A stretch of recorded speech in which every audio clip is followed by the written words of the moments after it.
La for, hit for none. All the time. La for, hit for none.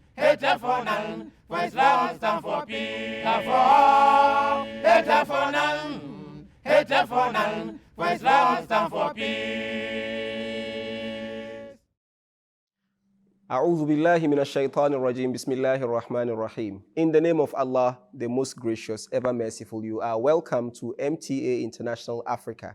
This is the studios, Wahab Adam Studios in Accra, Ghana. We have met here today on Real Talk Africa to discuss social media, its impact on social interactions. As we know, social media is a thing that has come to stay. It is with us, almost all of us, in a form or the other.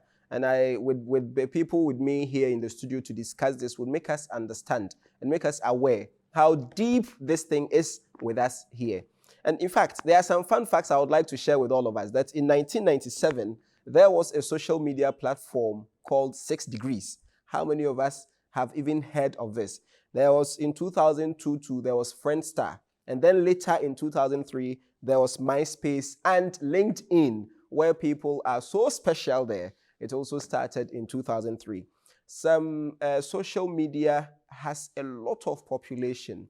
A study by Pew Research Institute in the US has said that 7 out of 10 adults are on social media in a way or the other.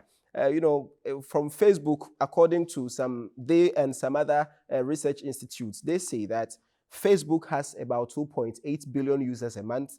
YouTube has 2.2 billion. WhatsApp 2 billion, Instagram 1.2 billion, TikTok 1 billion, Pinterest, Snapchat, Twitter, and all that. They have so much presence and so much vibrance in our daily lives. Now, are these media platforms coming to take away our social interactions? These and more are the reason why we are here to discuss with all of us. And with me to do the discussions in the studio are 3 gallant young men I am very, very honored to be with in the studio. The first on the far end is Abdul Hadi Kilson, who is a lawyer, Esquire. You're welcome, sir. Okay, he is, as I said, a lawyer, and he's also the Deputy General Secretary for Khuddam al-Ahmadiyya Ghana. That is the Muslim youth, the Ahmadi Youth Organization here in Ghana. Then the next one is Mr. Dennis Delali Opeku. Opeku is the Executive Director of DriveX. And what DriveX does is, it is a recruitment and training company for drivers as well as a road safety advocacy company.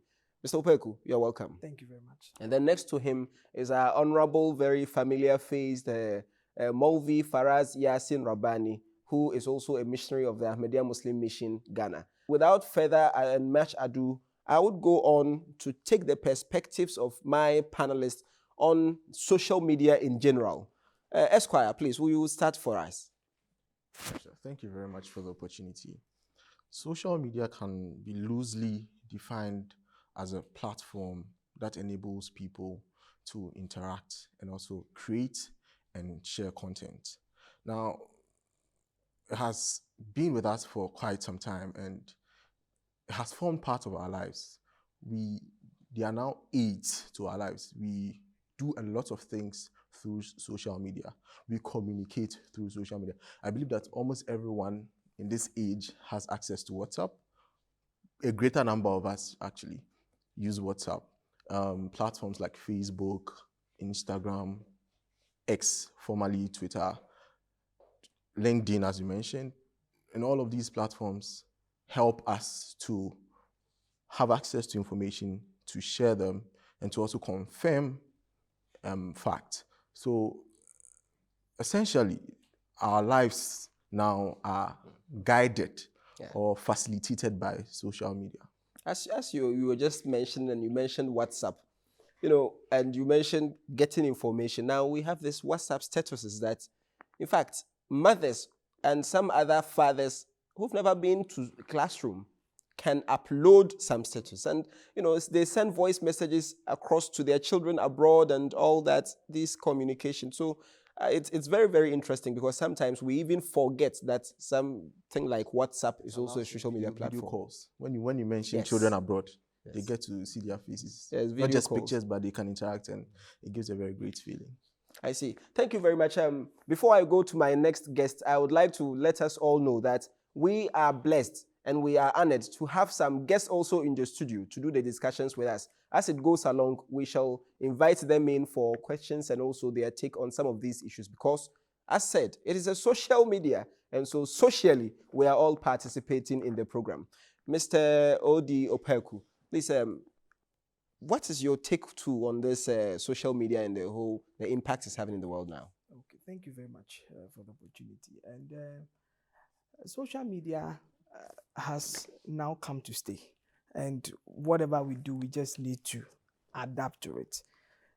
When you look at the world population now, people using social media are over 4.8 billion. Constituting about 59.9% of the world's population. I see. And that alone should tell you that social media is really a growing space and people should adapt to it. And from looking at the statistics of social media from April 2022 to April 2023, we have about 150 million new users on social media. New users? Yes, which is almost about 3.2% year on year growing on the social spaces. And looking at it, everybody averagely spends around 2 hours and 24 minutes on social media daily. Wow. And also, people use about 6 different social accounts, different social media platforms, about 6, almost 6. So social spaces now, it's something we all need to adapt. We cannot run away from it. And it makes life easier. Just going recently back when COVID hit us, we all attest to the fact that some of the social spaces have made interactions very easy. Yeah. Yes, you can be in Kumasi, apply to a school, and you have the opportunity to join them online. At least we know of Zoom, and yes, other platforms, Microsoft. Yes, exactly. Exactly. So it has made life very easy for us. Yes, and I call it like a complementary tool. You understand? To help us complement the things we do daily. So social media is really a growing space, and it has come to stay. It has come to stay. Okay. Yes. As it has come to stay, and that means it has to do with our future. Movisab, looking into the future, is it something you as a missionary would subscribe to? And I mean, how should religious people per se, how should they act towards this social media? So I would take you some centuries back to what happened in Turkey. Muslims were known to rule the world of science and education. Then the printing press or the printing machines were discovered and they were invented actually. So what happened is there were some Muslim clerics who said that using the printing press is not Islamically right. I see. So those who owned all the knowledge of the world, the Muslims, after 3 centuries lost it because writing and printing or photocopying, you cannot match the two. So they lost, and then we know what happened to the Muslims after that. You move some centuries ahead, and what happened when education was streamlined? We've got mathematics, we've got science, we've got different subjects in the late 60s and 70s. Those who did not subscribe to the idea of moving forward with the world, they've lost their path. Then in the early 2000s, when PCs or personal computers were becoming the trend, those who did not learn that art and they were still using the typewriter's machine, now there is no company in the world that produces them anymore. So they've lost their jobs, they've lost everything. So these are trends that change with time. And if you refuse to adapt to them, 1 or 2 days or 1 or 2 decades after, you're going to lose it. A person who cannot use the machine, the computer now, you hardly get a job. Any job you want to apply, they ask you, do you know at least the basics of Microsoft? Your literacy in computing. Your literacy, you might have a master's, but if you don't know how to use a computer, you are not considered for the job. So things have changed. Those who did not adapt to it then cannot continue. You talk about social media now, universities have gone virtual. You only go to attend lab courses, that's all. Meetings have all gone online. So if you say that it is not Islamically right, that's wrong. Islam says that Allah wants for you ease. So if there is a medium through which ease can be adopted, otherwise you would have to say that cars should not be used because the Holy Prophet ﷺ used horses and camels. So if there is ease in something, you have to harness the potential, the good in it, you take that, and you know the limitations of those social media using, how you should use it. And if you know that the limitations through which you have to avoid evil, you have to avoid the vices, that's perfectly fine. You can blend the two and move your life, and also even take up a job in such companies, because that is the new world where we are moving to. I see. It is actually true, because I believe that all of us in our various workplaces, we make use of various programs, and a typical example is Word, just Microsoft Word, Microsoft Excel. We use it almost every time when we have to compile data, when we have to type and all these things. And so I believe it has some benefits. But with all these benefits, like this easy interaction, booming of this business, mobilization, protest, hashtags, and all that, can we say that this in place of our social interaction is better? Or should we find a way to, as you said, blend the two? How feasible is that? How can we blend the two? Lawyer. Thank you very much. I would want to share a personal experience on this. I met a classmate from primary school as far back as class 5 on social media. I see. Yes. I changed schools and I hadn't seen him again. And the next time it was his birthday, someone posted. I was like, oh, this person, can I get the contact? Then I got in touch. And I recently visited him in Kumasi. I see. So looking at this, there was an opportunity through social media to get in touch. Then I followed up with a personal or in-person meeting because I was in his area and I decided to get in touch. Once he was available, we met. So I do not think that there has to be a competition, really. They can both exist. As he said, Allah wants us to have ease. So if the thing is going to create convenience for us, we should be able to use it. In the era when we had to use horses, the distances that were covered have now been made shorter, or the time in covering those distances have reduced because of cars. Yes. Now we have airplanes. We have them, and they keep growing. New inventions keep coming. So gone are the days when we had messengers. Kings would send messengers who would travel days to send information to people. Just imagine if someone is unwell and the person wants to meet a loved one who is out of the area.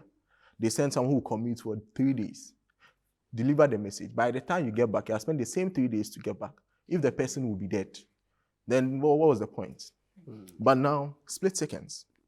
I have some personal experience, some memory of this. Okay. In my childhood, in our home, a man came, and that was, I think, the first time I heard the word in Twi Bofo, that Yetu Bofo, we've sent a messenger to come deliver a message that one grandfather of mine is dead.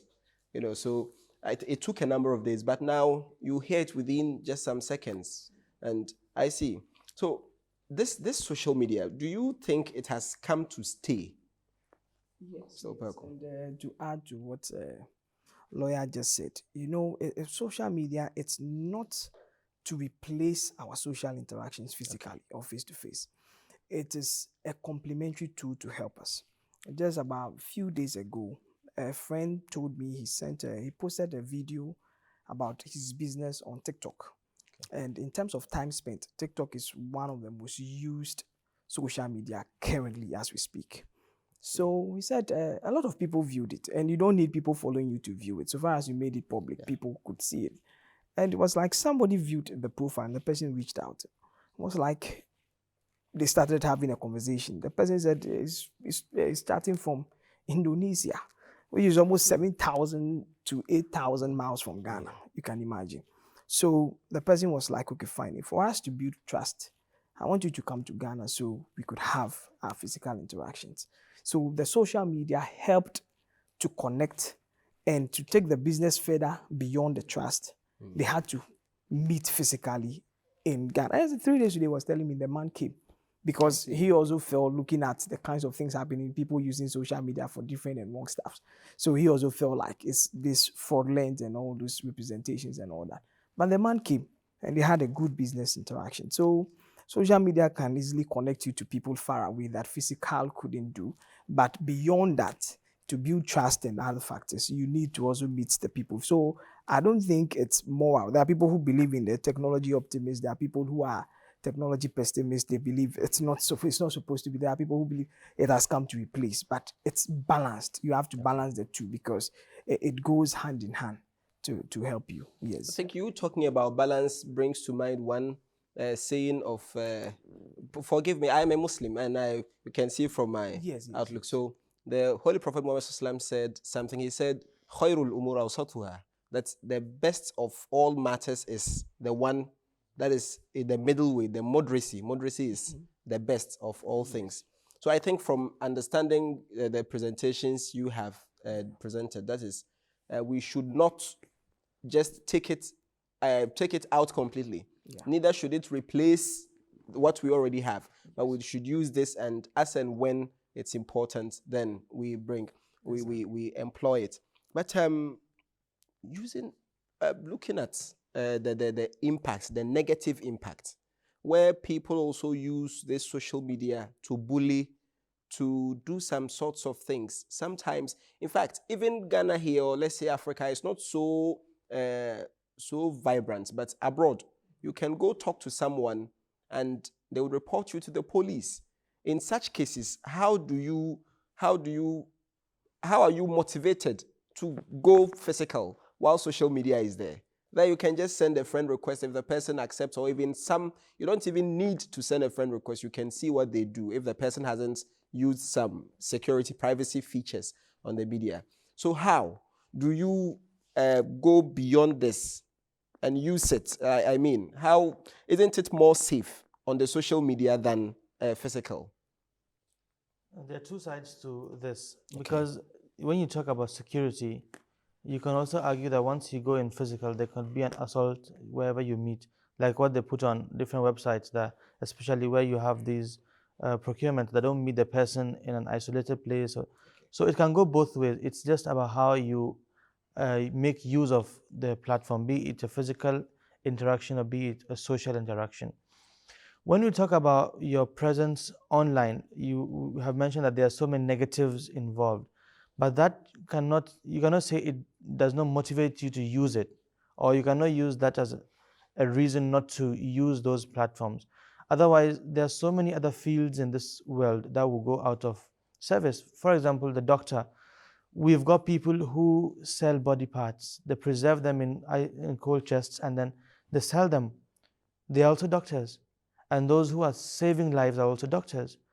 When you talk about cybersecurity, those who avoid any breaches into the security are cybersecurity experts. And those who breach into them are also cybersecurity experts. So these fields are in the gray area. It's all on how you want to make use of them.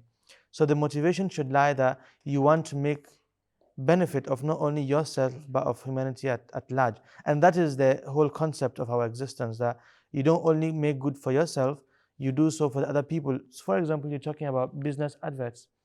You know that you cannot go around pasting different posters somewhere, that's fine.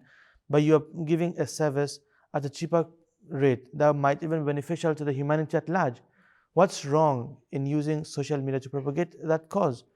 Humanity First, the Ahmadiyya Muslim Missions NGO that works on humanitarian relief programs, they use those platforms and they've seen so much support from people. So it's a benefit that we are making out of it. But yes, people use that same platform for fraud. I see. I can understand when you say that it would depend on how you use it. I would go to your audience very soon. But before that, I think that is why we have something called an ethical hacker. If you would rather be a hacker, then be an ethical hacker. So my studio, who can tell us something small about our social media and social interactions? Please introduce yourself slightly and then you can go ahead. All right. Assalamu alaikum wa barakatuh. Wa alaikum assalam wa rahmatullah. My name is Muzaffar Ahmed Adams. Okay. And I think concerning this topic that we are treating, indeed it will help us all. Concerning the social media, indeed, per what our guests have said, it is a thing which has come to stay with us. and indeed its impact on social lives is indeed helping. For instance, in my field of work as a missionary, social media, indeed, we have the positive ways and the negative ways. You quite remember our beloved Huzu advising us on how to use the social media. And per his advice, concerning the truthfulness of the promised Messiah, alayhi salatu wasalam, the advent of the media, for example, mobile phone, also talks about the truthfulness of the promised Messiah, alayhi salatu wasalam. In a way, how we are going to use it lies in our own hands. For example, me as a missionary, I find it a good thing by sharing the message of Islam to the world through the social media. Thank you very much.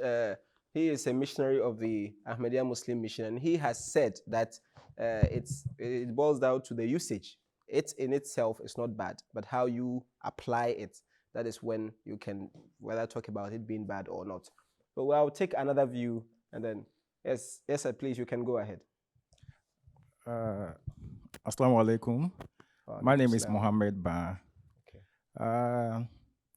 Yes, I think this is a very interesting discussion. I think that, yes, the positive impact of social media, yes, it cannot be underestimated, but definitely there are side effects.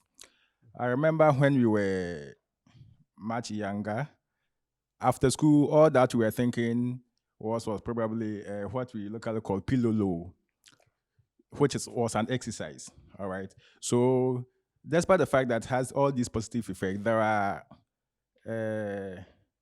mental and even physical or negative challenges concerning our physical well-being, physical health.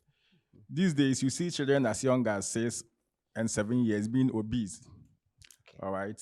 Because all that they know is their parents have given them tablets, iPhones, and those things. So the moment they come from school, after doing their homework, all they know is on their phones. Even children, siblings, you see them, everybody on their phone, instead of engaging in some physical activity. But those days, after doing your homework, you go out, you play chaskele, you play pilolo, and all these things were forms of exercises. All right. So yes, aside the positive ones, there are also negative effects that we have to look at. I see. I like the perspective he has, you just took about we having the positives, but there are still some negative effects. And I think all along we've been talking about it on our social life, not on our health particularly. But I think that point too is quite important when he mentioned Pilulu, which is a kind of sport or a kind of game of the people engaged. And I think it's really, really a valid point. We would talk more on that. I will take the last view from here before I come back to my panelists. My name is Jan Abdurrahman, and what I would say is, in as much as we all want this, and social media, yes, has come to stay, its use, to me, depends on like how you're going to use it. So if me as a cyber analyst and also a networking engineer, I am mostly thinking of how to exploit applications, how to find weaknesses in them so that I can help people to say, okay, fine, this and then this is not good, this and this is good. But someone out there wouldn't be using it how I'm using it. Let's say the person will be like, fine, let me go to Esquire's page, see some 1, 2, 3 things, and then use it against him. So let's see, Esquire, he being a lawyer, and lawyer confidentiality is very essential to them and then the clients as well. He will use that and then maybe expose some information to the public. So social media, yes, it's good, but it would mostly depend on how we use it. My brother talked about sports. I'm not that old, but I can't remember when I was young. right after school, I wouldn't want to stay home. I'd rather go to my friends and then get a small pitch with stones and then start playing football, and it really helped.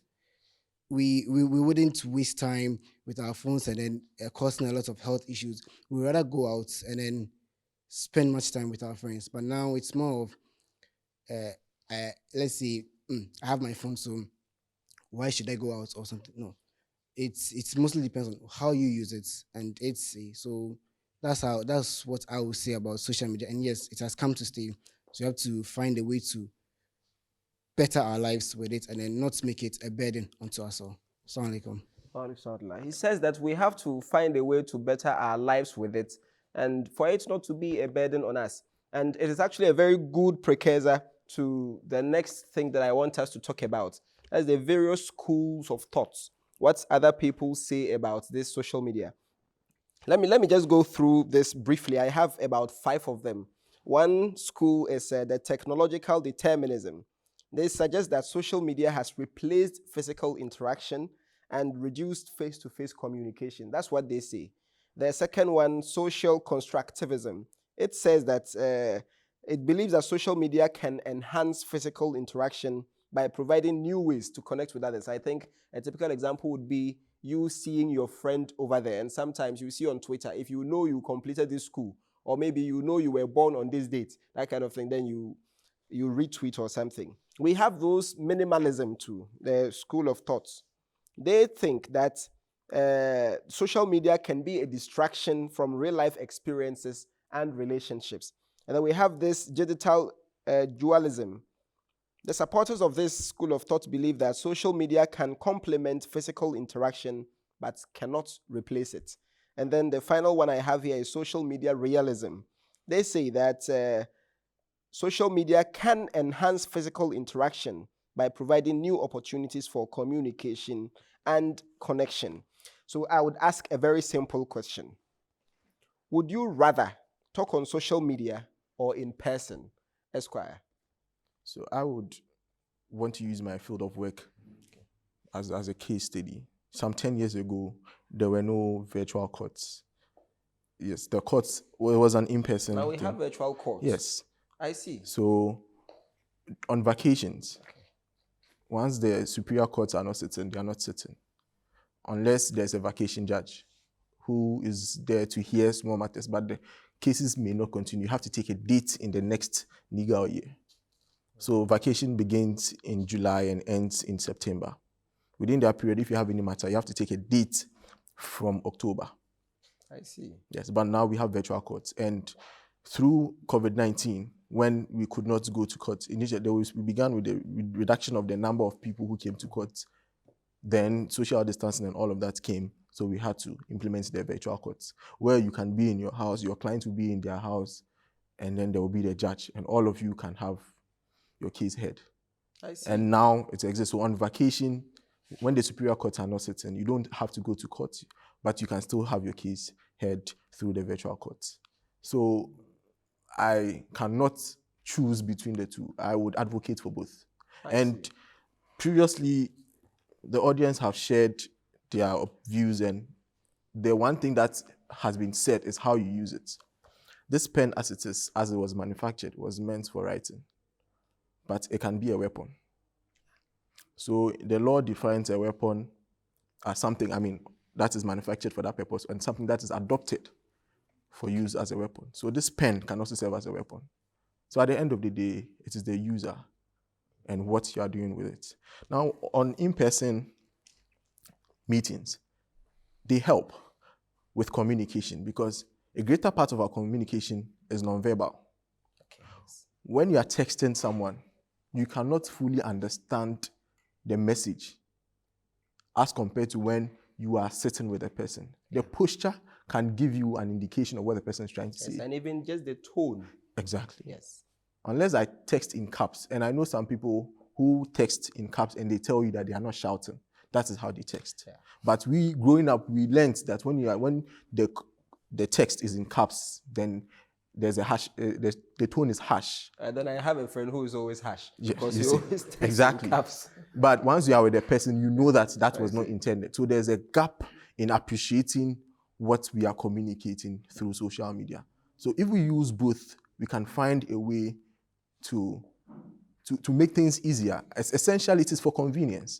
And recently, there was this incident on X. I don't know if a lot of people. So there was this gentleman who I think had been a drug addict, and he went to a school, telling the teachers to stress on drug abuse. Tell the students all the time they should remind them, because it was through that he ended up where he was. And then he said that he's so addicted that he spent about 500 cedis a day or so to get drugs. And he said he wasn't like that. He's a very good student. He went to Bishop Herman College and he wanted to be a legal practitioner. But and I think he had scraps use, so he was a scrap dealer at the time. The video, in about 2 days, a lot of people got on and people started, oh yes, he was my mate to Bishop Herman, he was my senior, he was a very good student. And when someone came who knew him back from GHS, he said he scored all once in the BEC and I think French. That was when he didn't get one. So he had a full scholarship from the assembly where he lives to go to school. That's how smart he was, but he was a victim of circumstance. And then through social media, people came, and then I think his year group made arrangements to help him. Within that week, another video came of him with a new haircut and a job from KFC. Oh, I see. In that video, he had gone to KFC, I think with his family, got some food, and people had paid. I think one pastor had paid and made half payments for his rehabilitation process through social media. So you cannot tell me that this is not helpful. Just imagine if people had to help him by meeting him. How many people would want to talk to someone like that? In fact, even if you meet him, you would pass. Yes, would a lot of people would if run he away. Talks, you would probably run, or you would just avoid. A lot of people wouldn't want to get closer to someone. But through social media, that empathy came. And I've also seen in so many instances where people have shared videos where they were conducting a social experiment. There was this gentleman who went to a woman who roast corn. It's a Nigerian video. And told the woman, he dressed like a mad person, went to the woman, he's hungry, he wants food. Previously had gone to other people, and then they drove him away. One person wanted to hit him with a stick just to drive him away from his workplace. Then he went to the woman, and the woman gave him the roasted corn. After eating it, he went back to the woman and told her that he is not mad, he was conducting an experiment. Does she need anything? And asked her why. He said, we are humans, we are supposed to help people. He said, so why did you help me? I look like a mad person. He said, but you're a human being, and you are hungry. Wow. Apparently, the woman had lost her husband, and then she was struggling with her children. The guy gave her a huge amount of money. The woman wept. I saw another one. She was a hawker, Kayayu, if I think that's the right Kayayu, but she's Nigerian. Apparently, she was a teacher, I think in a private school. And when COVID came, she lost her job because the schools couldn't pay, school fees were not coming. So that was what she was doing. So the lady met her and asked her for transport. Look at someone, a Kayayu, giving that woman money for transport. And she was so impressed that you gave me 100 naira for transport. Why? She said, I'm a Christian. We are supposed to help people. You need the money for your transport. That's what you said. So I gave it to you. And she gave her 100,000 naira. Wow. And this was a social experiment she was conducting just to test people. So, and through social media, people have seen, and people reached out. Oh, does she need a job? I am here, I can help. Does she have an account number? I want to send her something. So what social media does is expand information or access to information. We need help, put it on social media, and it is out there within a short time. You're having so many people helping. Now, the gentleman I mentioned who needed rehabilitation has had so many people who are ready to sponsor because he had schoolmates who are now doing well. And they feel so bad to see someone they began with in that situation. But in person, nobody wants to help someone like that. No one wants to interact with him. So I believe that it should not even be a competition. So I would choose both and use them like the pen. I won't make it a weapon, but I'll use it as I'm supposed to. Yeah, that is nice. Talking about how people help people from social media. A boy somewhere in the Agona area of Ghana here said he had no future because his fathers were farmers. He is a farmer. He believes his children would be farmers. But if he had a chance, he would have wanted to be like Ibrahim Mahama, who's the brother of our former president. You saw that video? See, then, yes, they met. I think it was just about 2-3 days after that. And Ibrahim Mahama said he was going to mentor this gentleman. And so this social media actually expands your horizon. It sends information. But I would come to you too. what would you rather choose social media, or you would go with the what lawyer said, that you won't choose, you would apply both when necessary? I'll go with what lawyer said, and I think lawyer has said it all. Just to add, as lawyer was saying, it's an amplifier, and I say it's a complementary tool, or it's a complementary space. So if you want to do something, it complements what you want to do, and it also sometimes amplifies what you want to do. There are times where you need the physical interactions, like as I give the example of my friend who met a business partner on TikTok, and they had to meet to build the trust. So you cannot go for one, in my view. I think, yes, you have to use both when necessary. Yes. But Mobisa, personally, how often do you engage in physical conversations Yes. with random people? Let me add that. It's quite often we do that, but I would also like to Okay, no problem. come Please back to the go question ahead. that we were discussing. They've said so much. We've all said so much benefits that social media has given to individuals, to companies, to every sector of life has richly benefited from social media. But that does not do away with the negatives of it. I want to just stress on this, that when you have to choose between the two, again, we are all saying that it's complementary. I believe it's an extension of your circle. So you've got an offline circle, and it is an extension. The online is just an extension of your offline status, as you call it. This is to mention that when we take the example of those who created these companies, let's take the example of Bill Gates. He said that he keeps a very strict eye, and he set time limits for his children to use technology and the gadgets. You leave him, you go to Steve Jobs, who is the creator of and the founder of Apple, and he said that he does the same. He does not allow his kids to use much of social media.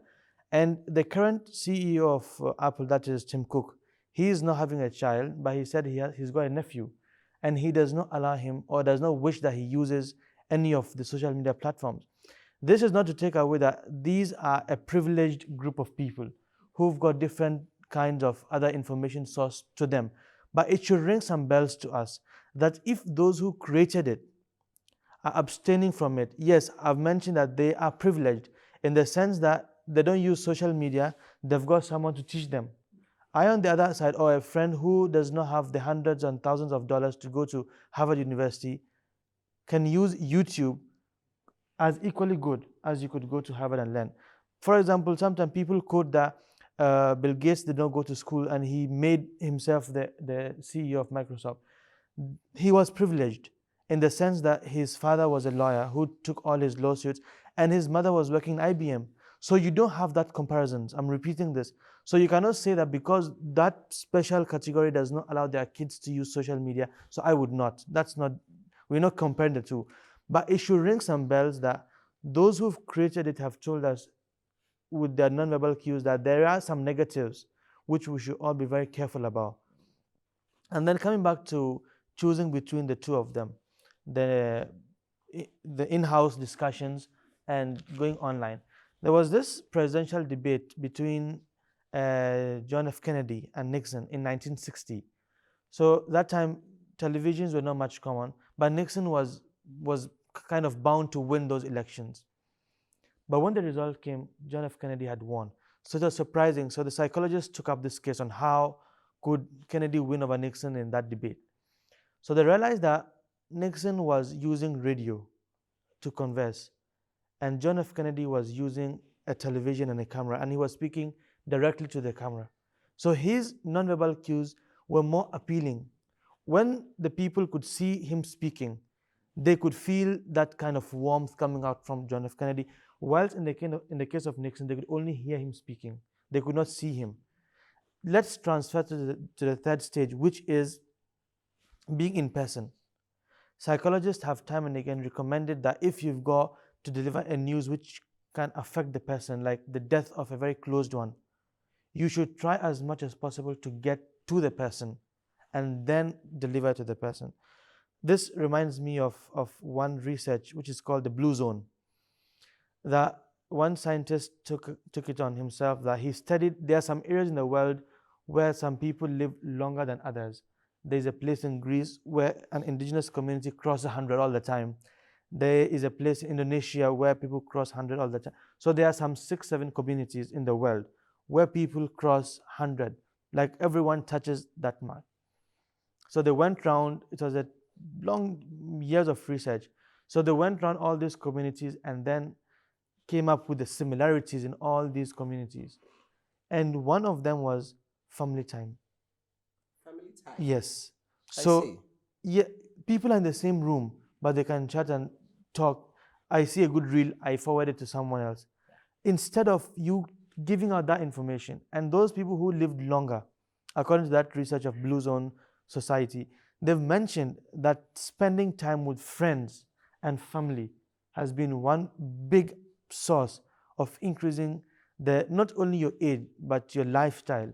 That it really has a great impact on yourself, on your being, on your esteem, that you spend more time with your family, with your friends in physical, rather than keeping it only online. I see. This brings to mind something I heard quite recently whilst I was listening to a particular podcast. A person says they did a study. They asked a number of people to enter into a public bus. And they said, or a train, sorry, it was a train. It says, as you go on the train, we would give some of you your devices so that you use. And then some we would not. And how do you think they first asked the people how they would feel at the end of the program? Some of them, especially those ones that they would not give their phones to, they said, oh, it was going to be very weird. I'm not sure I'm going to like this experiment and all that. At the end of the trip, they checked and they asked them, and they said that that trip has actually been one of their best trips, those people without the phone. So in as much as this social media has its benefits, I think my personal view, if I were the one being asked, I think should not replace our physical interaction, since God Almighty knows that bond between humans. Anyway, on a more serious note, do you guys think that evolution of social media encourages physical conversations? And why? Lawyer. Personally, I think it does. It creates the avenue to reconnect. Okay. As I had mentioned, I was able to reconnect with a friend from primary 5. After I changed schools, I didn't see him again until earlier this year. But it was through social media I got in touch. Now the whole concept of reunion becomes easier through social media. Now we have year groups, we have platforms for year groups from as far back as junior high, senior high, where we get information. When someone is getting married, we're able to get to know. You probably were not friends with the person, so you wouldn't have known if it was on a personal, the person wouldn't tell you personal level. But because of that platform, you get to know of it. Even if you cannot go, you make a contribution. Now you're on record to have contributed. It creates that bond that you are part of a community or a family. So social media and its coming has not replaced, or it has not replaced face-to-face, but it has made it easier, as has been said. Yes. And when it comes to face-to-face interaction, it's something that it's very helpful. For me, and I'll use myself, when in my law school journey, I spent a lot of time in my school away from my family. Right? I spent a lot of time in my school away from my family and from people, actually, my friends, because I didn't have a lot of my colleagues pursuing the law program. So I had to, and the law is very demanding. You spend a lot of time in the library doing all of that. But when I come back, the few times I get to spend with people, I go back and there's this feeling, there's this sense of fulfillment. Like you've done something so good. Then you communicate, I hope we do this often. And you go back and you can't even do it. It is difficult, but through social media, you're able to stay in touch. Because if the person lives in, and I'll use our conferences as a clear example. Now I live in Accra. I have a friend who lives in Wa, or even Volta region, Volta region is closer, Sunyani. Throughout our lives, we've been meeting at conferences. before social media. Oh, we'll meet at the next conference. That's another year away. Or unless there's a Jamaat function that will bring all of us together, there's no chance to meet. But through social media and through these platforms, oh, let me have your number. I'll let you know when I get back to Accra. Or I'm in Accra. How are you doing? 2 weeks later, you stay in touch up until the next physical meeting. So we can, as I said, we don't have to make it a competition. Okay. We don't have to make it a competition. They help. I think it's very clear now. See, social media itself is not something that can be boxed in just one thing, and maybe its effects even. Because when you come to, as we're talking of social life, our health, all these psychologically, it has all these effects. But as we're saying, it is very, very huge, and we can't just box it. But I'm happy we are sharing all these things with us. We would move to social media platforms, or check on some social media platforms and see what the people also think. So on Facebook, we have Rahmati Umat, who says that social media has undeniably transformed the dynamics of modern relationships. Well, that is a comment. Jenny Abasanta says, the more social media we have, the more we think we are connecting, yet we really disconnect from each other. Sad, but somewhat true. That's the person's view. From Thank God A. Patrick, he also says that it is true that being active on social media doesn't necessarily mean someone is available for immediate conversation or that they owe assistance to anyone. It is important for people to remember that what they see on social media is just a curated snapshot of someone's life and doesn't tell the full story. Save the Boy Child also from Facebook says, social media has undeniably transformed, it is the same thing, transformed dynamics of modern relationships. Musa Lak says, social media is a new addiction, and like any other addiction, how you control it will impact you either negatively or positively. I think this is very, very important, and I believe it is also true. I would move immediately to my audience to engage them a bit more on what they also think about this whole thing. So anyone who wants to share anything? Yes, sir. Go ahead, sir. Assalamu alaikum again. There's social media itself, it's good. We all know it's good. There is this experience that I realized I experienced recently. I had there's a group of boys, we mostly chat online, and then we decided to meet to see how things are going, life after school and all that. And when we got there, it was more of, Charlie, we have done this, we have been better, we have done this. But online, it's like the vibrancy was there. Because of social media, we've lost touch on like our face-to-face conversations. So when we meet, it's more of, what are we doing? We spend more time. We will even spend more time. Exactly. We will even spend more time with our phones, and especially if we are hanging out at an expensive place or somewhere that people, we the youth call it settings, we would rather spend most of our time on Snapchat. We would take our phones, take a streak of everything there, and then be posting it and then be replying to chats there. Even though it was supposed to be even though it's supposed to be a physical interaction with the boys, but we end up spending more time on social media when we meet, and we come back to like, Charlie, it was a nice meeting. Charlie, make you do one again. Let's do it again. But then when we meet them, the same thing happens. That's one negative effect of social media on we the youth, and even to most of our aged people. Some of our aged people will spend more time on social media. Sometimes it will be a time for salat, and then they will be waiting and, I'm coming. When you go inside to check, it will be more of what's happened, or maybe replying a message. But then the salat wouldn't even take 5 minutes or more. We would have just, let's pray, then when we're done, we will go back to the phone. These are all negative. But then also, as I said earlier, it boils down to how we use it. If you're using it for something positive, it will help us all. But then if you concentrate more on it and then leave our main life behind, we always find ourselves lacking, and we won't get any experience to tell our kids when we grow up. Assalamu alaikum. We won't get any experience to share with our kids when we grow up if we keep all our time spending our time on social media. I think this is nice. I personally would suggest that we I don't know if you would agree with me, but we amplify or we let people know the risks, and after they are aware of the risks, then, because I believe that personally, I think some people do not know. As someone made a comment that what you see on social media is just a curated this thing of real life. It's not the exact thing happening in people's lives. That if someone should smile in a picture that you see on social media, smile takes maybe a second, 5 seconds.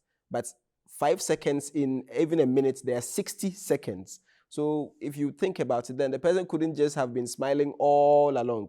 It's just for that picture. Pose for the camera, they stand well, and then afterwards, everybody loosens up. So I think that these experiences we are losing, I think we should somehow have it in our minds we should know the risks. Then after knowing the risks, we can find a way of correcting ourselves. We are almost running out of time, and so I would go to my panelists with one question each. You answer it as briefly as possible, and then we can, I'll take your final words, and then we would close.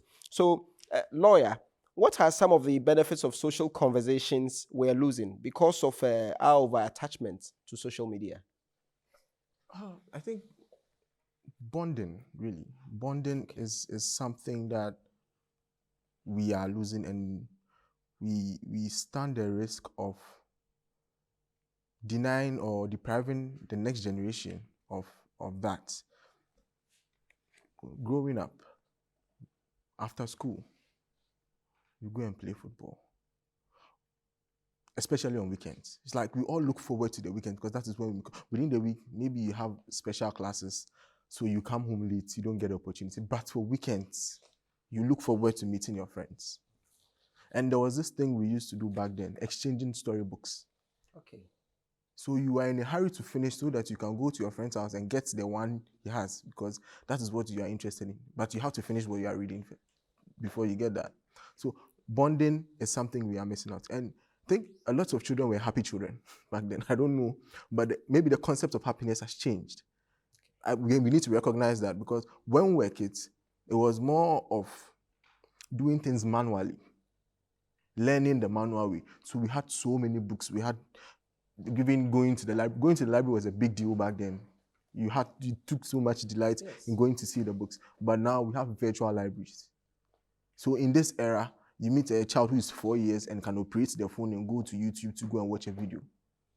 That is the era. That is what they do. But at the end of the day, they need to communicate with their friends, because we have the opportunity of knowing our cousins because of in-person interactions. But imagine if you are with your parents in this busy Accra, where you have to go to school Monday, Friday, Saturday, maybe there's a small family gathering. You don't even know who your cousin is. You've never met. You probably have had to see pictures or had a video call at best. But you meet the person and it is so awkward, you don't know what to say. So we are creating individuals who are so lonely, but they feel they belong because of social media. Yes, I talk to you, but when I meet you, I can't say anything to you. So bonding, particularly for me, is something that we are losing. And if we do not take care, the next generation or the whole concept of family is going to be reduced to the nuclear family, which is contrary to our culture. That would be a sad thing where we would see the family, the only family we know being the nuclear family. Yes. Because there are some numerous benefits of the extended Yes. family too. Anyway, so Mr. Opaku, what precedents are being set for the younger generations on how to interact in the society? Okay, I think one of the positive things that has helped the younger generation is to help them in terms of the digital skills.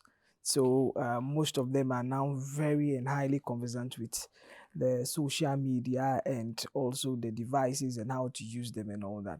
They can easily If they have any skills or talents, they know how to monetize it. They create content, they sell it, they make a lot of money. If it's more than some of us who wake up from at 8 and close at 4 or 5, So I think it's also helping them, which is an asset in this digital world. I think the second thing also is it gives them the awareness of privacy and security. They get to learn that their private life and all that, and their security mindset as well. And also one of the things is empathy. I think that is an area we have to kind of emphasize on. People easily throw people on social media without considering how they feel. And it's very easy. You comment, you go into a comment section and you have about 1,000, 2,000 comments. And you are commenting on people you have never met. People you don't even know how they feel. And I think we are setting a precedent. And the young people are also coming to the realization that the things you do tomorrow can come, yesterday can come and affect you tomorrow. Yeah, so I think that alone is also in a very good light. Finally, which kind of conversation should be encouraged to be had physically more than this virtually? When we talk about conversations that have expressions of love, of empathy and compassion, as we mentioned earlier on, that when you hold such conversations in a gathering, in a physical gathering, we have this hormone in the human body called the oxytocin, which is released in good numbers because that's the hormone for emotions. Because as we are getting more and more into the digital space, the body has stopped releasing them. And this is the science behind hugging and shaking hands and being in a company. That once you get that, you are not only helping yourself, you are helping your brain develop and remain healthy. So conversations that have got to do with children issues, especially your kids. Yes, in a situation where you are far from them and there's no other way, it's fine to speak to them on these WhatsApp and Skype and others. But if you got that time, it's good to sit with them in a physical space and then have all those kind of conversations. In places where you've got to discuss someone's issues, private issues, it's best if it is done so that the person can pick up your nonverbal cues, which is the most important thing. They say the eyes never lie. When you look into the eyes of the other person, you see that compassion is God for you. So that's why that physical space is very important.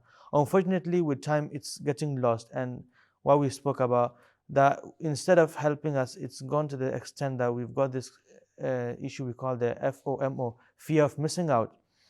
That we see one colleague of ours, for example, in a restaurant, and he posts a picture that he's eating some good meal. You don't even know, maybe that meal was not well prepared, but in the picture we've got that modes where the other friend of yours is by the beach. You don't know how he got there, for what work he got there, but you spent the entire week working, so you're like, oh, I'm exhausted the whole week, whilst one friend was on this vacation, the other friend was here. So these kind of things should be avoided, or you should not have that comparisons. Rather, you should find time to sit together in one place. We talked about the precedent that is being set. In other words, sometimes people say, okay, we've spent the entire day in offices, so let's go out and spend time, maybe husband and wife. But unfortunately, what's happening now is that you go to the restaurant, you want to order the meal, you take your phone, QR scan, and then the food comes to you. So we are inculcating this behavior that we are becoming introverts without knowing it. So places where we can avoid it and there will be no negative harm, we should allow physical conversations so that you can discuss. So such places is where we should have physical conversations instead of digitalizing everything. Wow, I have learned a lot. I believe you have to. The time wouldn't permit us to go further. We would have. This conversation is very engaging and we could have gone more and more. I would just say a thing or two to us all. Know what you're doing, the social media you're using. Know that as you scroll, as you get the likes, as there are the takes and all that, there's a dopamine being created in your brain. Know it.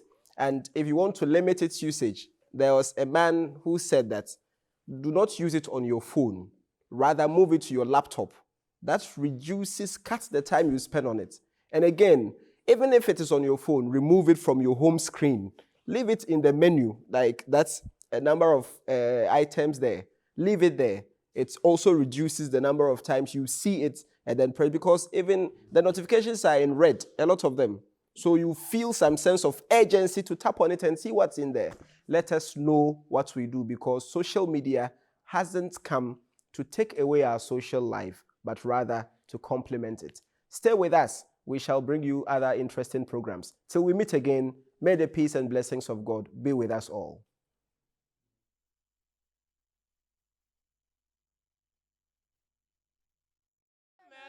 Nyami bieni ho, Jese Allah. Nyami bieni ho, Jese Allah. Nyami bieni ho, Jese Allah.